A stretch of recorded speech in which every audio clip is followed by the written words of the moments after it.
шмат разоў бываў на свяце Юрія і ўдзельнічаў у многіх іншых традыцыйных абрадах у розных рэгіёнах Беларусі. Расскажите. Это правда. Это правда, так. Мы, ведаеце, у нашай вёсцы Мінск любім святкаваць традыцыі ўсёй нашай неаб'ятнай радзімы. Вось. Ёсць любімыя традыцыі, такая вось як Юр'я ў пагосту, так?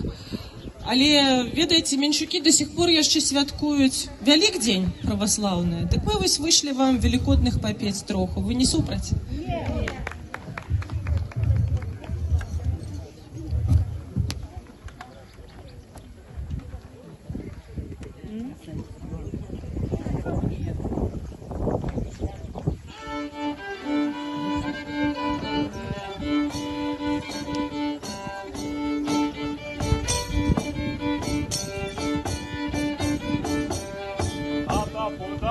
На жовтим пяску, ля-ля-ля-ля-ля-ля, на жовтим пяску, новим дамку, ля-ля-ля-ля-ля-ля, у новим дамку 4 вогни, ля-ля-ля-ля-ля-ля, свічає вогно на спокійній халі, ля-ля-ля-ля-ля-ля, другое вогно на паўдзён сонца, ля-ля-ля-ля-ля-ля, третье вогно на заход сонца, ля-ля-ля-ля-ля-ля, четвертое вогно селезню влетел, ля-ля-ля-ля-ля-ля.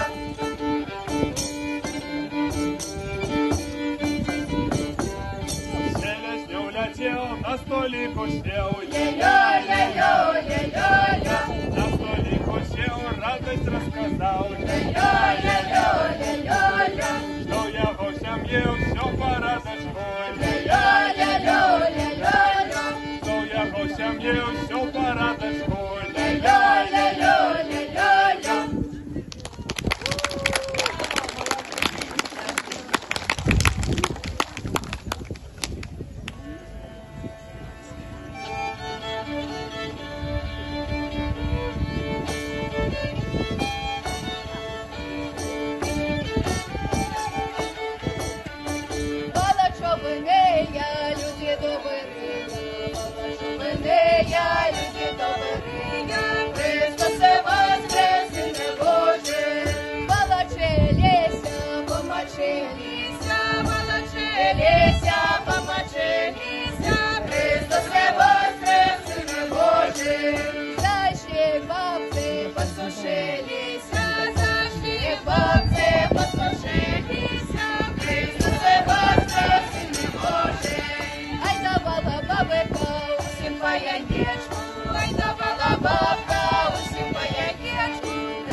Спасибо, бабка, за чарку горелки.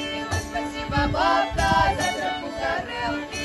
Христосе воскресне, Боже, за чарку горелки, за красную девку, за чарку горелки, за красную девку.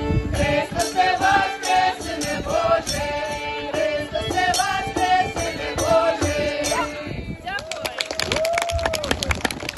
Гэта было вельмі цудоўна.